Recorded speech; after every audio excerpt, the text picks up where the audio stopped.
Hello everybody, welcome to the HiSet exam. Today we're going to be talking about the reading portion. And if you are watching this video for the first time and maybe you're living in England or somewhere else and you have no interest at all, I will understand. But there are a lot of people out there that are interested in obtaining their high school diploma. And this one is really fantastic, and I teach this one. Today we're going to be talking about the reading section.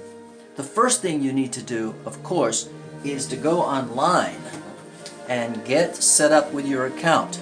So you're going to go to ets.org, HiSetETS.org. And if you just put HiSet, even Google it, it'll usually take you to this particular website. And you need to register. And then you sign in, and their practice test, it's just fantastic. And they're going to give you all kind of wonderful information, and it will really help you every single day. You need to look at the practice test, as well as, of course, in the text that is provided for you.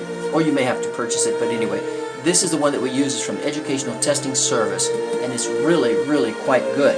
And we're going to go immediately to the section on reading. This is one of the first handouts that we use in my class at South Texas College, and it's entitled, What are the skills needed to pass the reading HiSet? Probably the easiest of all the parts of the HiSet exam, reading can nevertheless be quite tricky if not carefully studied beforehand. There are some techniques to reading English. Now, I know you speak English as well as I, but the reading is the difficult thing, because you're going to have to take long passages such as this, and you read them very carefully, especially paying attention to the verbs. Verbs are key to understanding a sentence in English language. And we'll talk, of course, a lot more about that in class, but super important. So you take from this long passage then questions like this. Remember, they're going to be, it is organized into 4 questions. One question is usually pretty easy to realize it's just ridiculous and illogical. And then there are usually 2 that are very similar, and believe it or not, you can have in this type of a test 2 that are actually correct. Literally. And you have to decide which one is the better of the 2, or the most correct of the 2. And I'm going to show you how to do that. Number 1, check for the verb. If the verb here matches exactly a verb in the paragraph to which they are referring, then there's a better chance that that particular selection would be the correct one, as well as any content words. Content words means, well, exactly what it sounds. The words that have the content to what they're talking about. And in this particular passage, they're talking about agriculture, and this fellow who invented these wonderful techniques for farming, etc. And it's interesting, but you don't have to read every single word. Go straight to the verbs, underline them in your mind.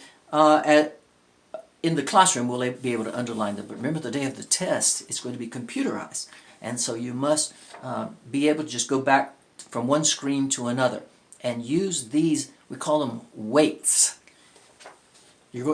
It's worth so many points if they have a lot of content words from this to the selection. Even more points if the verb matches what they're talking about in the selection. And so it's like a hide and seek type game. But it really, really works. And I think it works with about 80 to 85% clarity and correctness. It's really, really accuracy. And it's very, very nice. So this is the reading portion. And we're going to talk about English language, how mixed up it is. And, you know, it comes from German, it comes from French and Latin. And it's a beautiful language, but it has a lot of synonyms, antonyms, and all pseudonyms and all kind of nyms. And so we're going to go over these in class. And I think that we will cover it. We're going to look at the root or the stem of the word in English, the prefix, the suffix, to determine meanings of words. And I'm going to show you some hints that we use our mother Latin language and to determine the meaning of words, because that is the very, very key to the reading portion of this test. And so I hope that you enjoy this little video, and you can watch as many times as you want. We'll be covering things in class, or you're welcome to contact me through my YouTube channel or clarkvonheller@yahoo.co.uk. This is Dr. Clark Von Heller, and this has been a very short overview of the reading portion of the HiSet exam. Have a great day, everybody. Now let's go out there and pass that exam.